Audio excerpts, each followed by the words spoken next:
분 보시고요. 새해 복 많이 받으시기 바랍니다. 축복 인사. 새해 복 많이 받으세요.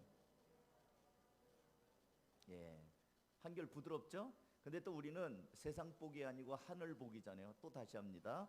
새해 하늘 복 많이 받으시기 바랍니다. 또 인사합니다. 예. 예, 제가 보니까 해가 바뀌어서 모든 사무실, 은행, 사업장, 행정관서들이 그 시무식을 다 했죠. 그런데 그래도 우리나라 사람들에게는 설날이 새해인 것 같아요. 여전히 많은 사람이 미끄러운 길, 평소보다 몇 시간이 더 걸리는데도 이 고향길을 찾는 것을 보면 말이에요. 지금 길이 한창 밀린다는 그 보도를 제가 봤습니다.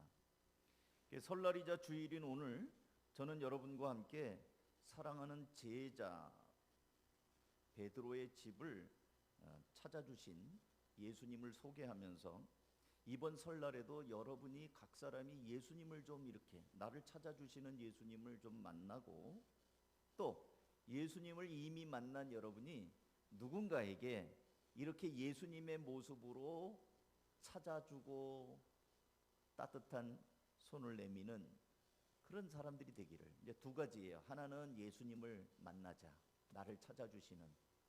또 하나는 다른 사람을 만나주자, 이거거든요. 자, 오늘 우리가 읽은 본문은 예수님께서 제자 시몬 베드로의 집에 들어가셨다는 말로 시작을 하죠. 근데 그 집에 들어갔더니 무슨 일이 있어요? 시몬 베드로의 장모가 병들어 열병으로 병들어 누워 있습니다. 환자가 집안에 있어요. 그 집 분위기가 어떨까요? 저는 이거를 잘 압니다. 저희 집에 환자가 있기 때문에. 지금 제가 살고 있는 집은 아니지만 저희 아버지가 살고 계시는 집에는 저희 어머니가 오랫도록 앓으셨어요. 지금은 어머니가 이제 노인병원으로 옮겨서 계시지만 몇 년 동안을 저희 집에서 아버지가 어머니와 함께 자리에서 못 일어나는 어머니를 모시고 이제 외부에서 간병인이 오고 이러면서 지냈어요. 제가 집에 들어가면 분위기가 어때요? 어딘가 모르게 우울합니다. 또 환자의 냄새가 납니다. 또 약 냄새도 나고 또 막 밝은 분위기가 아니에요. 저는 저희 아버지에게 세배를 한 몇 년째 못했어요. 아버지가 세배를 안 받으셔요. 야야 그만둬라. 너희 어머니 아픈데 내가 세배를 받아서 뭐하냐. 그러면서 안 받으셔요. 집안 분위기가 어때요? 환자가 있는 집은 어딘가 모르게 우울하고 가라앉아 있습니다. 그리고 베드로가 장모님을 모시고 있어요. 이게 흔하지 않은 일이에요. 베드로가 자기 엄마를 모시고 있다면 그렇지 엄마니까. 근데 장모를 모시고 있어요. 이거 보니까 몇 가지를 알 수 있습니다. 베드로는 결혼을 했다. 결혼했으니 장모가 있겠죠? 그래서 베드로가 왜 수제자인가? 다른 제자들보다 베드로가 나이가 조금 더 많아요. 형이에요, 형. 그리고 다른 제자들은 다 총각들인데 베드로만 12제자 중에 장가를 들었어요. 그러니 이제 어른 대접을 받는 거죠. 그러니까 베드로가 물론 성격적으로도 적극적이에요. 그러니까 수제자가 되기도 했는데 제가 볼 때는 나이도 있고 결혼도 했고 성격도 좀 있고 그러니까 당연히 뭐 앞자리 수제자가 되죠. 근데 장모가 집에 있었다는 건 뭘 의미할까요? 어떤 분들은 베드로가 대릴 사위로 처가댁에 빌붙어서 산다 뭐 이런 얘기도 하는데 전 아닌 것 같아요. 또는 어떤 분은 장모가 딸 집에 놀러 왔다가 병들어 가지고 며칠 누워 있다라고 생각하는 분도 있어요. 그것도 전 아니라고 생각해요. 분명히 29절에는 예수님이 시몬과 안드레의 집에 갔다고 하니까 이건 장모 집이 아니에요. 집주인을 아주 밝히고 있습니다. 그래서 제가 볼 때는 또 제가 여러 책들을 보니까 그 장모님이 과부예요. 남편이 없어요. 그래서 베드로가 이 과부가 된 장모를 모시고 사는 거예요. 이렇게 놓고 보면 베드로는 참 착한 사람입니다. 보기 드문 사위예요. 어부가 얼마나 부자겠어요? 자기도 어렵지만 홀로 된 장모님을 모시고 또 아직 장가 안 든 그 동생 안드레를 데리고 한 집에 사는, 그래서 이게 부양하고 있는 가장인 거예요. 근데 어느 날부터 베드로의 인생에 변화가 생겼습니다. 예수님께서 갈릴리 해변을 지나시다가 동생 안드레와 함께 그물을 내리고 있는 베드로를 보시고 뭐라고 그래요? 마태복음 4장 19절에 나를 따라오너라, 내가 너희를 사람을 낚는 어부가 되게 하리라. 그 말을 듣고 베드로가 고깃배와 그물을 내던져 버리고 예수님을 따라갑니다. 자, 우리는 여기까지는 잘 알아요. 근데 입장 바꿔놓고 생각합니다. 베드로의 부인의 입장에서 한번 보세요. 어느 날 갑자기 남편이 배와 그물을 버리고 어디서 온지도 모르는 사람을 따라서 집 나가는 거예요. 물론 집에는 들어왔겠지만 뭘 먹고 살라고, 가정을, 부자는 아니었지만 그래도 날마다 고기 잡으러 가서 얼마라도 잡아가지고 시장에다 내다 팔아서 반찬거리도 주고 생활할 것도 줬는데 이제는 집안을 돌보지 않고 어디서 온지 모르는 예수라는 사람을 따라간다고 배와 그물을 다 내던져 버리고. 성경에 보면 베드로가 자기 부인하고 의논했다는 말이 없어요. 예수님을 부름을 받자마자 그냥 배와 그물을 버리고 따랐지, 자기 부인하고 의논해서 여보 나 예수님 오늘부터 따를까?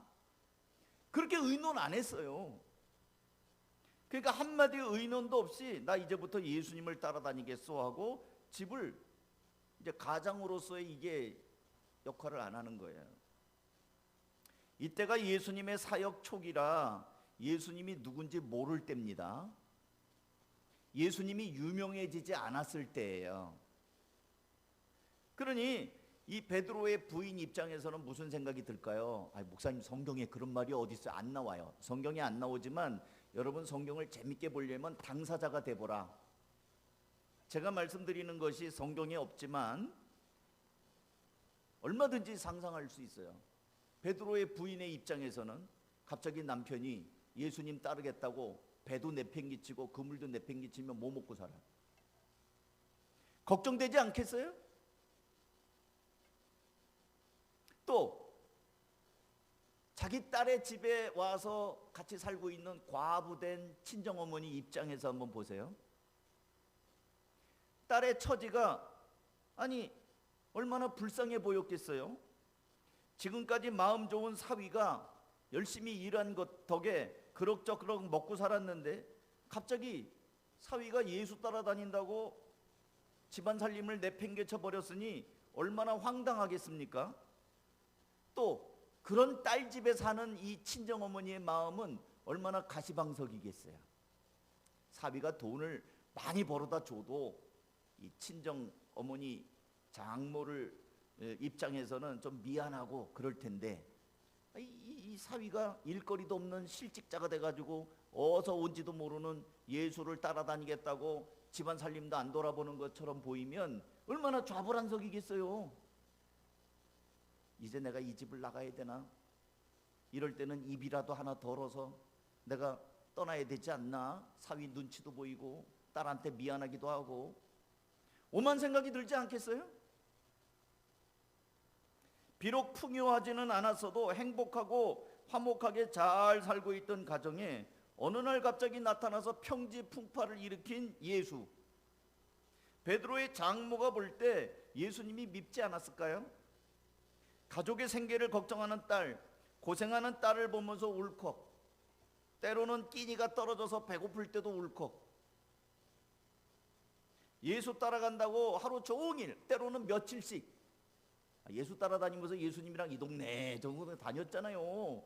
그러면 집 나가가지고 며칠씩 안 들어오는 그 남편을 기다리는 딸을 보면서 친정어머니가 또 울컥, 남자 없는 집에 누구라도 오면 어떡하나 하는 것 생각 때문에 걱정될 때 또 울컥.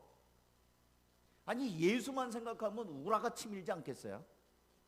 아니 목사님 무슨 믿음 없는 소리를 그렇게 하세요. 여기 베드로의 장모는 믿는 사람이 아니에요. 베드로의 부인도 예수님을 본 적도 없어요. 아직 믿음이 없어요. 믿음이 없는데 남편 하나 의지하고 사는데 남편이 예수 따라다닌다고 다 내팽개치고 맨날 며칠씩 어디 뭐 이 마을 저 마을 돌아다니면서 안 들어와. 그러면 예수 믿는 것에 대해서 좋겠어요? 그래서 이 신학자들은 이 베드로 장모의 열병을 화병으로 우라병으로 생각하는 분도 있어요. 제가 책을 찾아보니까. 근데 여러분 오늘 베드로의 장모뿐만 아니라 여러분 때문에 나 때문에 우리 주변에도 이런 베드로 장모처럼 울컥하는 사람들이 있을 수 있다는 걸 여러분 아셔야 돼요. 주일이면 교회 간다고 어디 가족여행도 안 가는 여러분 때문에 울컥하는 예수 안 믿는 부모님이 있을 수도 있어요. 또 형제 친척들이 있을 수도 있어요. 저놈은 교회만 알아, 교회만 가, 그래가지고 뭐 가족 행사에 나타나지도 않아. 이번에 설날에 와가지고 내내 뭐 돌아보지도 않다가 뭐 와가지고 뭐 예수 믿어야 된다고 또 교회 간다고, 우리 목사님이 시골 교회 가랬다고 교회 간다. 지금 한창 지금 밥 먹을 때인데 지금 음식 준비해야 되는데 교회 간다고 그러면 저것들 저거 예수쟁이들 예수 미친 것들 이러면서 울컥할 수도 있어요. 교회에다가는 11조 바친다, 선교 헌금 바친다, 헌금을 갖다 바치면서 가족들에게는 돈 쓰는 일에 인색하다고 또 울컥하는 믿지 않는 식구들이 있을 수도 있어요. 전 그런 사람 만나봤어요. 한번 말씀드린 적 있어요. 교회를 안 다녀요. 왜 선생님 왜 교회 안 다니세요? 사람이 한 번은 살다 보면 어려운 일을 만나는데 하나님을 의지해야 되지 않겠습니까? 아이 목사 그런 소리 하지 마십시오. 난 우리 그 형수 때문에 교회를 안 다닙니다. 형수가 어쨌길래? 우리 형수는요 교회에 무슨 뭐 직분이 있어요. 집사님인데. 근데 교회에다가는 자기가 볼 때는 11조며 선교헌금이며 무슨 차량 헌금까지 한대. 근데 자기 엄마 그러니까 시어머니한테는 용돈 하나 제대로 안 준대. 난 그런 교회 안 다닙니다. 울컥했어요. 저는 주일마다 모여서 술잔치를 하는 고등학교 동창들이 있습니다. 거기 제가 못 가죠. 주일날 목사가 어딜 가겠어요. 제명당했는 줄 알았더니 제명은 아니에요. 제명은 안 시켰더라고요. 근데 투명인간이에요. 제가 투명인간이에요. 그 밴드가 있거든요. 동창 밴드. 근데 뭐 애경사 있을 때 연락을 안 해요. 너는 목사니까, 너는 술도 안 먹으니까 아주 그냥 내놓은 자식이 됐어요. 어쨌든 화병인지 말라리아 열병인지 모르지만 아니면 장티푸스인지는 모르지만 그렇게 병들어 있는 베드로의 장모가 집에 있습니다. 그래서 예수님이 그 베드로의 집에 가서 그 장모를 만나기 위하여 다가가셨습니다. 그리고요 30절 본문 다시 볼게요. 시몬의 장모가 열병으로 누워 있는지라 사람들이 곧 그 여자에 대하여 예수께 여짜온데 나아갔다는 것은 그 여자에게 간 거예요. 그리고 어떻게 했어요? 그 손을 잡아 일으키시니 열병이 떠나고 여자가 그들에게 수종드니라. 열병 걸린 그 베드로의 장모의 손을 예수님께서 잡아주셨습니다. 그랬더니 열병이 떠나가고 이제는 더 이상 예수님을 향하여 서운해하거나 울컥하거나 고통을 받으며 누워있는 자가 아니라 이제는 일어나서 예수님께 수종드는 자로 변화가 된 거예요. 사랑하는 성도 여러분, 저는 앞서 말씀을 시작하면서 여러분 모두에게도 이렇게 장모를 찾아주신 예수님이 여러분을 찾아주시고 그 손을 잡아주신 예수님이 여러분의 손을 잡아주시기를 원한다고 말씀을 드렸어요. 왜냐하면 주님의 손길은 치유의 손길이기 때문에 그래요.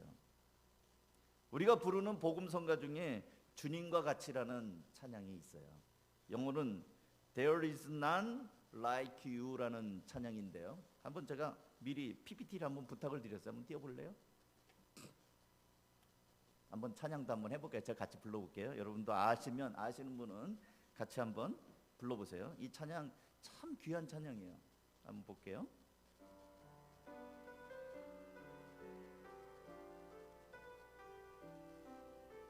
같이 아는 사람은 따라서 부르세요.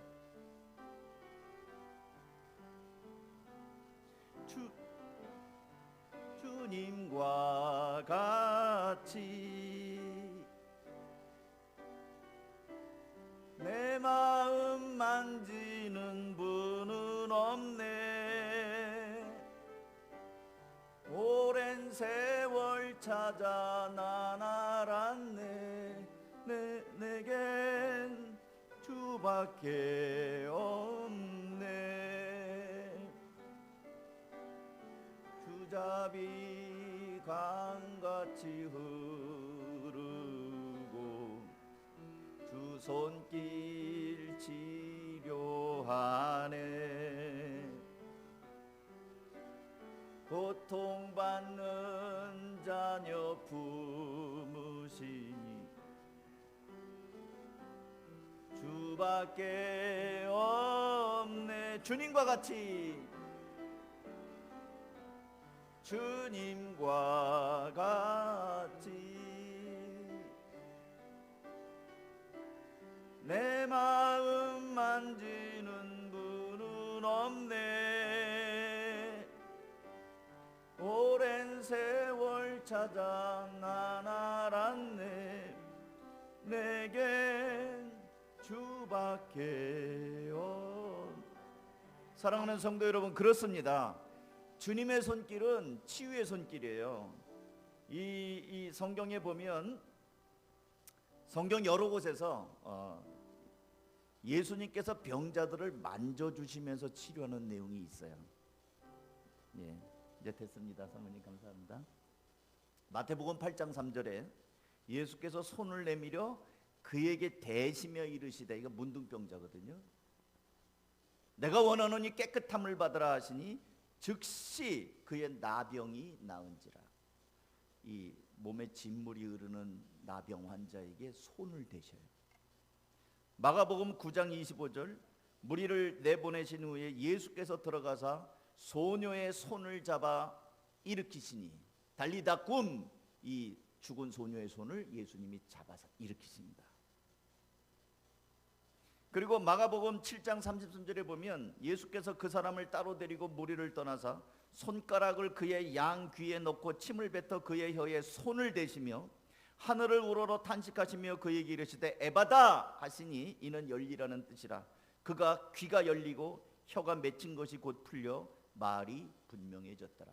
예수님의 터치, 예수님이 만져주심으로 나병이 깨끗해지고 죽은 자가 일어나고 귀가 멀고 입이 닫혀있던 그 사람이 귀가 뚫리고 입이 풀리고 말을 하게 되는 그런 일들이 일어나요. 예수님께서 열병이 걸린 이 베드로의 장모에게 다가가셔서 그 손을 만져주십니다. 예수님께서는 병든 자의 손을 잡아주시기도 하고 환부의 손을 대거나 어떨 땐 안아주시기도 하고 머리를 쓰다듬어 주셨어요. 주님의 손길이 닿은 사람들은 모두 고침을 받았습니다. 아까 말씀드린 것처럼 어떤 사람은 어눌한 혀가 풀려 말을 했고요, 맹인이 눈을 떴고요, 못 걷던 사람이 일어나 걸었습니다. 심지어 불치병이라고 일컫던 나병 환자들도 깨끗이 일어났어요. 육신의 병만 나은 것이 아니라 주님의 손길에 마음의 상처도 영혼의 상처도 치료를 받았습니다. 저는 오늘 이 예배 시간에 주님께서는 치유의 손길로 베드로의 장모를 만져주신 것처럼, 그 손을 잡아주신 것처럼 여러분도 만져주시기를 주님의 이름으로 축원합니다. 여러분이 그냥 앉아있지만 어떤 사람은 남 모르는 아픔이 있는 분이 있을 수 있어요. 육체가 아픈 분이 있을 수 있어요. 드러내놓고 사람들에게 얘기는 하지 않지만 속병을 앓는 사람도 있어요. 주님께서 여러분의 아픔을 손 얹어 주시길 바랍니다. 뿐만 아니라 어떤 사람은 마음이 아픈 사람이 있어요. 어떤 사람 때문에 상처가 있고 미움이 있고 관계가, 이런 명절이 오면 더 불편한 사람이 있을 수 있어요. 가족들 보기 싫거든요. 근데 봐야 된다고 하니까 가기 싫거든요. 어떤 사람들은 정신적으로 또 아픈 분이 있을 수 있어요. 어떤 상처, 어떤 그 스트레스 이런 것들 때문에 힘들어하는 분이 있을 수 있어요. 아까도 말씀을 드리고 제가 상상을 했지만 베드로의 장모가 어떤 면서는 몸도 아프지만 마음도 아팠을 수 있어요.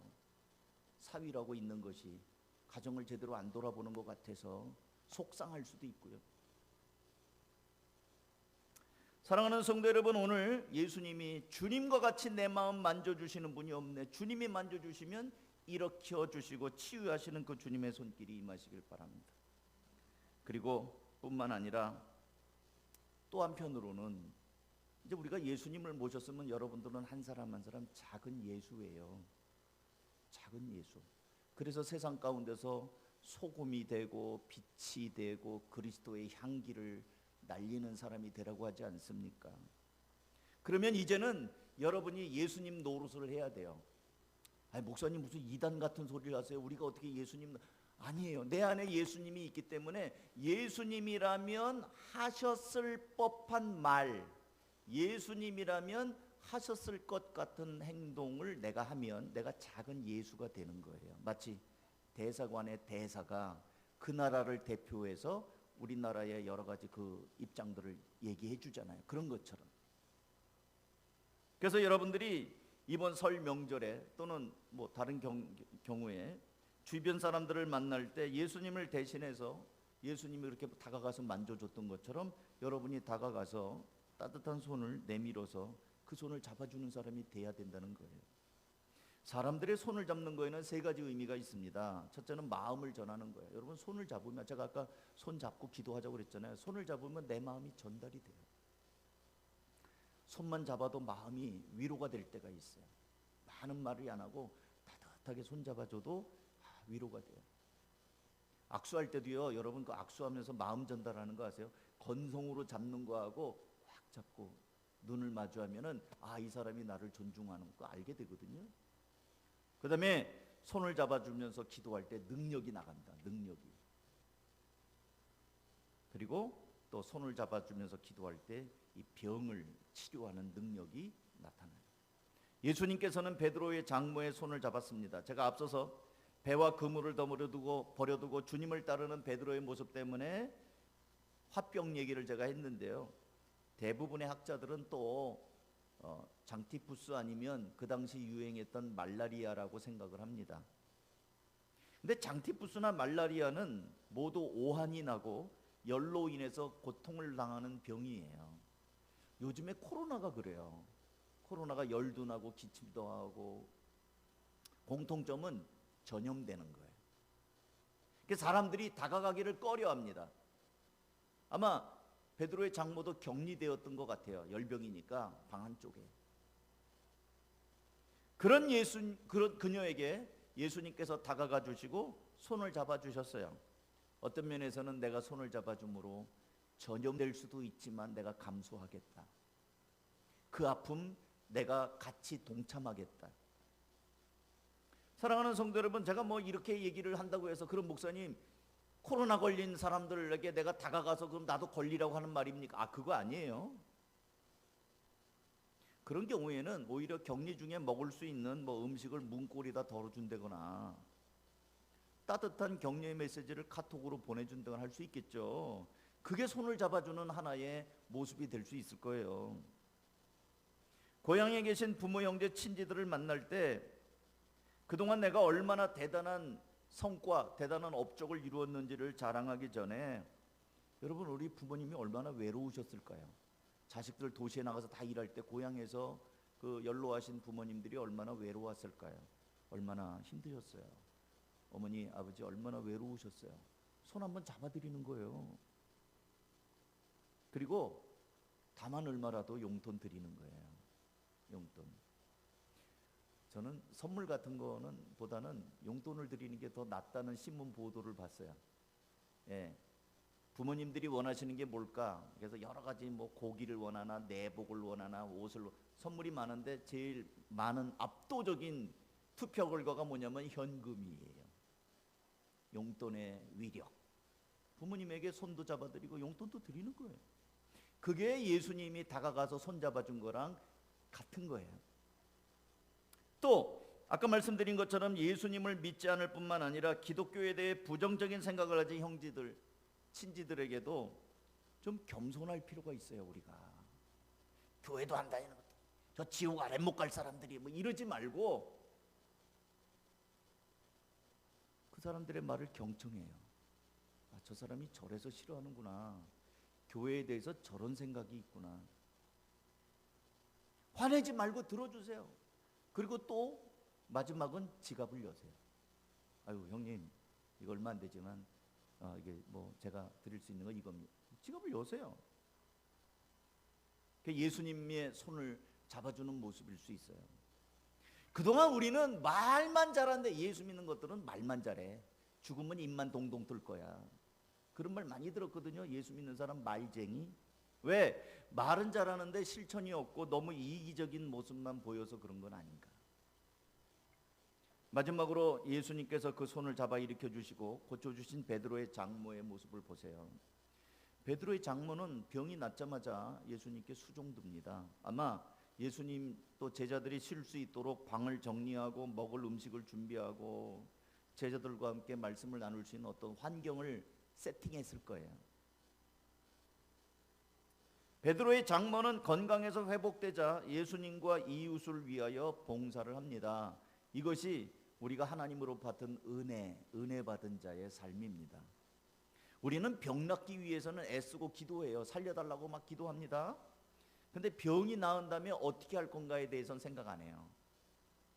그러다 보니 병이 난 다음에 옛날 습관대로 그대로 또 돌아가서 도루묵이 돼가지고 다시 병드는 경우들이 많아요.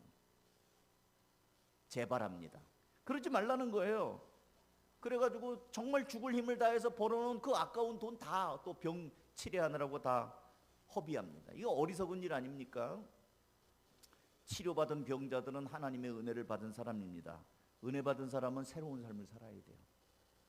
은혜가 되게 하는 것은 먼저 감사하는 거예요.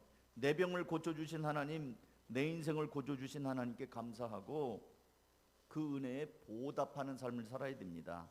보답하는 건 주님께 헌신하는 거예요. 사랑하는 성도 여러분, 베드로의 장모가 일어나 예수님의 일행을 수종들어 섬긴 것은 뭐 대단한 일을 한 건 아니에요.